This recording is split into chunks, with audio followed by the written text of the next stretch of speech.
Looking for financial insights you can trust? How do you protect yourself as an investor? What's the strategy? I think it's really simple. I think you just want to be diversified in your portfolio. The Payne family brings real-world experience to every conversation. Well, I think that's the problem right now is, right, a lot of people that are close to retirement, they're taking so much risks. And if we do get a big sell-off, it could derail their retirement. Listen to the Pain Points of Wealth on the Red Apple Podcast Network. Listen, all you New Yorkers. Taxi. Okay, man, we're looking around. This is the 77 WABC minicast. Coming up now, our first guest. She's terrific. She's now a sit babe on this show quite a bit. Brilliant legal mind and Fox News star, big Chicago Bear fan, Donna Rotunno. Donna, good morning, sweetheart. How are you? Good morning, Sid. I'm great. How are you? I'm great. I do want to get your take quickly because you're a football fan. You're not just one of these people who doesn't watch the game all year and you're now one of 135 million to watch Bad Bunny. You care. You're there every Sunday at these Bear games. I thought it was, like Megyn Kelly said, a big middle finger to America. You don't have a guy do the halftime show in a different language. I don't care how much you like him, okay? That's about 80% of us, including me, don't speak Spanish. I had no idea what was going on during halftime. What were your thoughts? So here's what I think about it. First of all, Bad Bunny put on a good show for what Bad Bunny does. Does that mean it should have been the halftime show of the Super Bowl? The answer is no. And those are two totally different conversations. It's not Bad Bunny's fault that Roger Goodell made this decision to have this guy do the halftime show. It was just a bad choice. And I think, frankly, it's the NFL's fault a lot more than it is Bad Bunny's. I agree with that. Of course, it's not even Roger Goodell. I think it's Jay-Z who makes those choices for Goodell. Sure. Right? I mean, Goodell has to be the guy to sign off. Yes, yeah, exactly. But I will tell you that he says yes or no. You know, I'm going to admit I knew nothing about this guy. He didn't offend me, okay? He didn't wear a dress. As far as I know, he didn't curse, but there are people telling me that when they translated what he said, he was actually pretty graphic. I don't know that, so I'm not going to go that route. So he didn't offend me, but I didn't see what the big deal was. It's not like the songs were great. There was a lot of oi, oi. I didn't find him to be an electric dancer like Michael Jackson. I know the guy is number one in the world. I just watched that show, and I can't figure out why. Well, I also think that his demographic is different than that of the hardcore football fans, right? Like, there's people who obviously watch the Super Bowl who don't watch football all year, and maybe they're catering to that group. They are. That is a much younger demographic, right? I mean, people my age, our age, they don't care about Bad Bunny. I mean, I want to see, Fleetwood Mac. I don't want to see Bad Bunny. And so, to me, right? I mean, even, roll Madonna out there again. I don't know. But at the end of the day, I think that, it just was the wrong, if you are catering to your base of fans, that did not do it. But I think you're right, because they've got Sid Rosenberg. How do I know? I'm watching the NFL Red Zone 12 hours every Sunday. You're right. They got me. Yeah. They got you. They got Donna Rotunno. How do they get that Latino girl who works in my sales department, who never watches a football game, to sit there for 20 minutes and go, wow, this is great. That's what they intended to do. That's what they did. But you can't be selfish. Even if you're Latino, you have to understand that most of us, the overwhelming majority, don't speak that language. And while you loved it, it wasn't great for the country. You know what I think would have been great? I think it would have been great if Bad Bunny came out there and did some old school rock and roll cover in English. Right. I think that would have been awesome. Right. Because then he could have done the music that he likes in Spanish. He could have really shocked the world because no one would have expected that. And then what would we have been doing? We would have been talking about how cool it was that he sang a U2 song or, whatever. You're right. So I think that would have been cool. And he does speak English. I mean, we saw this a couple of years ago with Jennifer Lopez and Shakira. They did some Spanish, but mostly English. If he would have done that, like you're saying, come out and sing, I don't know, Neil Diamond America, Or, that's what I said. Right. Coming to America. That would have been that would have been so cool. I used that exact song yesterday. Right. Or even you really want to shut people up?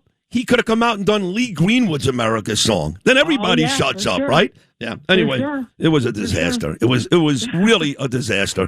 Let me get to the real disaster, and that's this Guthrie story. All right, here's my take. I'm not an FBI person. I'm not a cop. I'm not a lawyer. I'm not nearly as smart as you. But after watching this for 10 days, I have now come to the crashing realization this is not a kidnapping. I don't believe those ransom notes are even true. I believe now in my heart of hearts that somebody went into that house who knew that house. I'm not saying it was his son-in-law, but I'm not counting him out, okay? Somebody was in that house. It could have been a delivery person, a nurse, an aide who knew that house. They spend 41 minutes in there. Kidnappers don't do that, okay? And something went bad. And this lady, I hate to say this, I know Fox News doesn't allow you guys to say it, but she's dead, okay? How do I know that? There's no proof of life. Kidnappers will play her voice. They'll show you a video. They'll do something to make sure that you pony up $6 million. And she came out of this, of course, with all these horrible health issues. They said she couldn't last one day without her heart medication. We're on day 10. So my surmise is this was a break-in, a robbery. It went bad. This poor lady is buried somewhere. They're never going to hear from these quote-unquote kidnappers because they don't exist. And Guthrie's going to keep making videos. But my fear is nobody's listening. Well, Sid, I have to say I agree with you. I've been saying for a few days now that I do not believe that these ransom notes are real. First of all, they are not typical when you're talking about hostage ransom situations. They're just not. And when you look at them, you think, okay, there's so many things that are missing if this was an actual true hostage negotiation. So I agree with you, and I've now been saying it for days.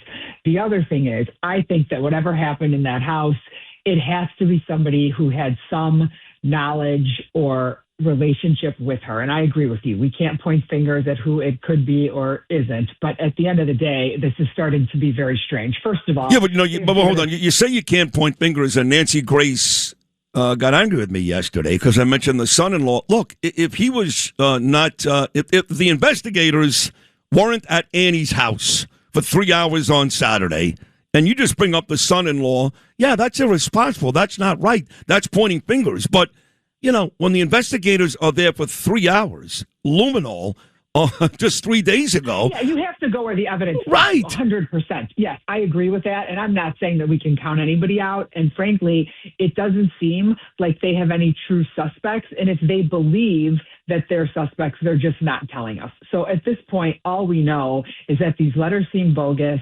And yesterday's video was quite different from Savannah than the first two that she gave.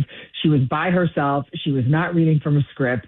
It's clear that she feels more desperation than ever before. So, whatever they're telling the family, meaning law enforcement, FBI, local officials, clearly they are not giving them any more information than we have at this point in terms of giving them some peace of mind that this is moving forward in a positive direction.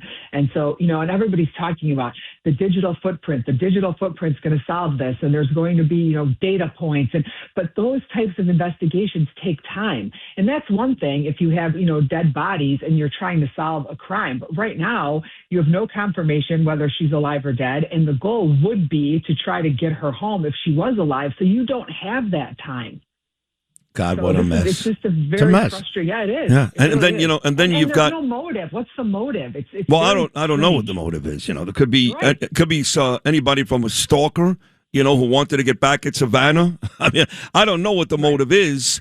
I'm not sure the FBI knows. I mean, look, there's a lot of talk the last couple of days since they spotted the sheriff at the basketball game that the locals have basically lost the opportunity to help solve this. They're also crushing the locals today, saying that they waited too long to contact the FBI, and by the time they got there, the scene was contaminated. But the FBI's been there now for the better part of 6 days, and there seems to still be more questions than answers. So you can hammer the locals. They deserve it. That sheriff going to a basketball game, that was despicable. That was disgusting. But it's not as if the federal authorities have made a big break in this case either, right?